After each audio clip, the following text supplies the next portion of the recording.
ഇതാണ് നമ്മുടെ പ്രൊഡ്യൂസർ മൈനാജി. ഞമ്മള് മായനാജി പാവപ്പെട്ടൊരു നിർമ്മാതാവാണ്. ഇത് Jamal Randathani, special jury award വരെ കിട്ടിയ സംവിധായകനാ. ജൂറി ജൂറി നമ്മളെമ്പാടും കേട്ടിക്കണ്, പക്ഷെ ഇന്ത് വരെ സാധനം നമ്മൾ കണ്ടിട്ടില്ല. പോയമോനെ പിന്നെ പരിചയപ്പെടുത്തേണ്ട കാര്യമില്ലല്ലോ അല്ലേ.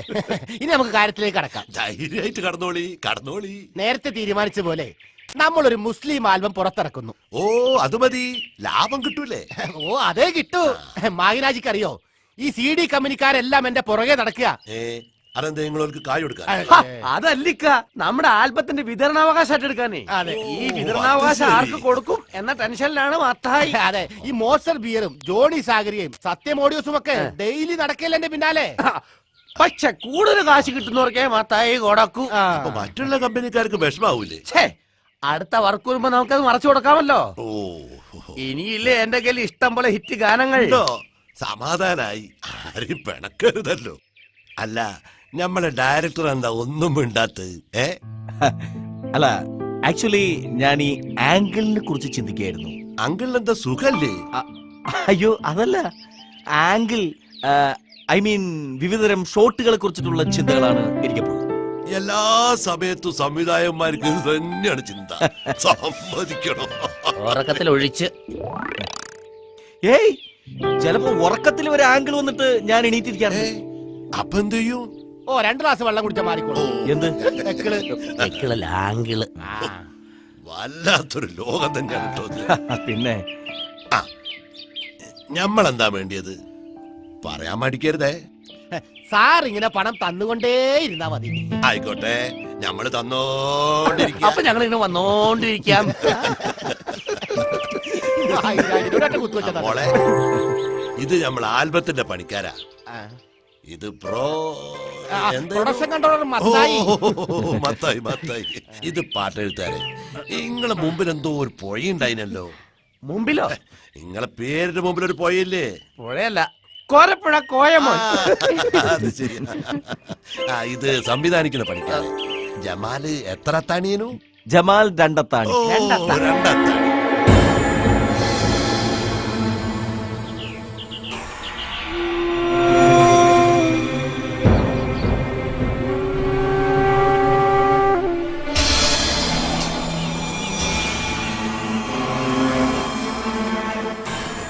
കാണായിട്ടും പെണ്ണായിട്ടും ഈ ഒന്നേ ഉള്ളൂ.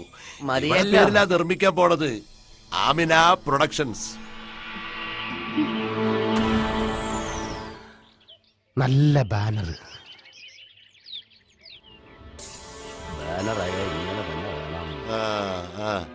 ബാനർ അകത്തേക്ക് പോട്ടെ.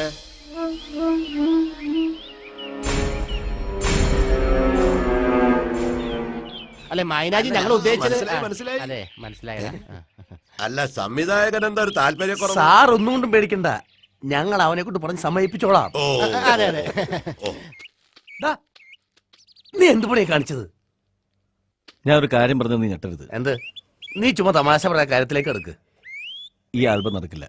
ജമാലേ, അവിടെ അഡ്വാൻസ് ആയിട്ട് പ്രൊഡ്യൂസർ കാത്തേക്കുമ്പോഴാ നിന്റെ ഒരുമാതിരി ഒരു. എടാ, പ്രൊഡ്യൂസർ മകൾ ആമിനയുടെ കൊക്കില് ജീവനുള്ളടത്തോളം കാലം ഈ പ്രോജക്ട് നടക്കില്ല.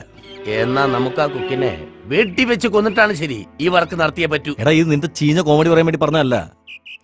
ആമിന് ഇതിന് തുടങ്ങാൻ വയ്ക്കും. കണ്ണി കണ്ടവന്റെ തുണി ഇണക്കി നടുവൊടിഞ്ഞവന്റെ ലാസ്റ്റ് അറ്റംപ്റ്റ് ആണ് ഈ പാട്ടെടുത്ത്. വെറുതെ കൊക്ക് പരുന്ത് എന്നും പറഞ്ഞാൽ പേടിപ്പിക്കല്ലേ.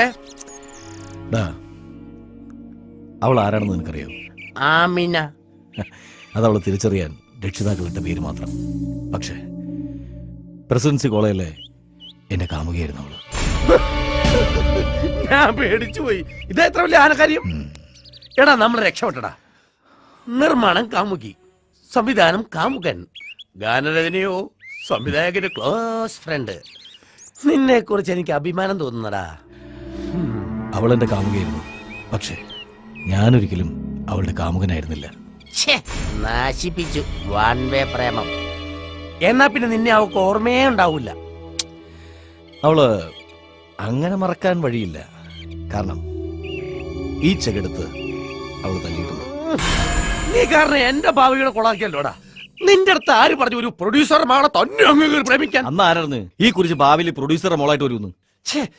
ഇനി എന്തോ ഒരു പോംവഴി. ഇനിയിപ്പോ പഴയ പോലെ സിനിമാ പോസ്റ്റർ നോക്കി ആക്ഷൻ കട്ടും പറയാം, അല്ലാണ്ട് എന്ത് ചെയ്യാനാ? നിനക്ക് കട്ടു പറയാം, നിന്റെ തൊഴിലതല്ലേ. പടച്ചാമ്പരാനെ, എത്ര ബാർബർമാർ നാട്ടിലുണ്ടായിരുന്നു. കഷ്ടകാലത്ത് നിന്നെ തന്നെ എനിക്കൊരു ഡയറക്ടറായിട്ട് കാണാൻ പറ്റിയല്ലോ. പൂതന വരുന്നടാ, ചെന്ന് കാലിൽ വീടാ. അല്ല, ഒരു ഡയറക്ടർ ഇമേജ്. ആദ്യം നീ ഒരു ഡയറക്ടർ ആവുക, എന്നിട്ട് ഇമേജ് സംരക്ഷിക്കാം. അല്ല, ഒന്ന് ചെന്ന് കാല് പിടിയടാ. എടാ, എനിക്ക് വേണ്ടിട്ട് ഒന്ന് ചെല്ല്.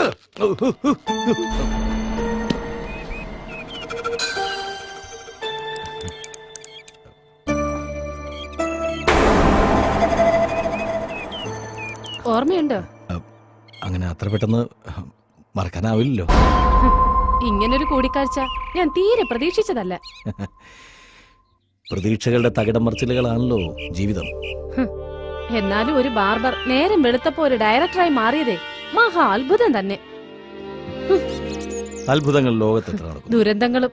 വേൾഡ് സെന്റർ തകർന്നതിനേക്കാൾ വലിയൊരു ദുരന്തമാണ് ഈ വേഷം. കോളേജ് ക്യാമ്പസിലെ പഴയ ലോലൻ ജമാൽ തലയില് തൊപ്പിയും കറുത്ത കണ്ണടയും വെച്ച് ഇറങ്ങി തിരിച്ചിരിക്കുന്നതേ ഇനി ആരെ പറ്റിക്കാനാ? പഴയതൊക്കെ ഞാൻ മറന്നു. ഞാൻ മറന്നിട്ടില്ല. ഇന്ന് ഞാനൊരു ഡയറക്ടറും ഇയാളൊരു പ്രൊഡ്യൂസർ മകളുമാണ്.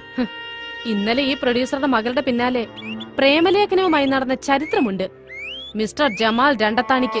അത് മറക്കണ്ട. കാല് പിടിക്ക് പ്ലീസ്, കാല് പിടിക്കടാ. ക്ഷമിക്കണം, ഈ ആൽബം മുടക്കരുത്. എന്റെ കരിയർ നശിപ്പിക്കരുത് പ്ലീസ്. താൻ കാരണം എന്റെ കോളേജ് ജീവിതം നശിച്ചത്. ആ എന്റെ മുമ്പിൽ പുതിയ വേഷത്തിൽ വന്നിരിക്ക, ശേഷിക്കുന്ന ജീവിതം കൂടി മുടക്കാൻ. മനസ്സിലായില്ല. എന്റെ കല്യാണത്തിന് വേണ്ടി ബാപ്പച്ചി മാറ്റി വെച്ചിരിക്കുന്ന പൈസ എടുത്തിട്ടാ നിങ്ങളൊക്കെ ആൽബം എടുത്ത് കളിക്കാൻ പോണത്. സംവിധായകന്റെ വേഷം കെട്ടി കല്യാണം മുടക്കാൻ വന്ന തന്റെ ഹൃദയം നിറയെ എന്നോടുള്ള പ്രതികാരമാണെന്ന് എനിക്കറിയാം. ഇന്നത്തെ ഈ ഡയറക്ടർ ഇന്നലത്തെ മനസ്സിൽ എന്തായിരുന്നെന്ന് എന്നെക്കാൾ കൂടുതൽ എനിക്കറിയാം. മറന്നു തന്നെ നടന്നോട്ടെ. ഈ ഒരു പ്രോജക്റ്റിൽ ഇയാൾ നിർമ്മാതാവിന്റെ മകളാണ് നടന്നിരുന്നെങ്കിൽ ഞാൻ ഒരിക്കലും വരില്ലായിരുന്നു. ഞാൻ കാരണം ഈ വർക്കിൽ മറ്റു പ്രവർത്തകരുടെ കരിയർ കൂടി നശിപ്പിക്കരുത്. വേണമെങ്കിൽ ഞാൻ ഇയാളുടെ കാല് പിടിക്കാം. നല്ല പെർഫോമൻസ്. മുമ്പും അഭിനയിക്കാൻ മിടുക്കനായിരുന്നല്ലോ. അഭിനയിച്ചു. പക്ഷെ ആമനയുടെ കല്യാണം മുടക്കിയിട്ടേ അതിനു മുകളിൽ താനും കൂട്ടരും അങ്ങനെ കരിയർ ഉണ്ടാക്കണ്ട. ഞാൻ ആമനയാണെങ്കിൽ ഈ വർക്ക് നടക്കില്ല. തന്നെ ഞാനൊരു പാഠം പഠിപ്പിക്കും. നോക്കിക്കോ.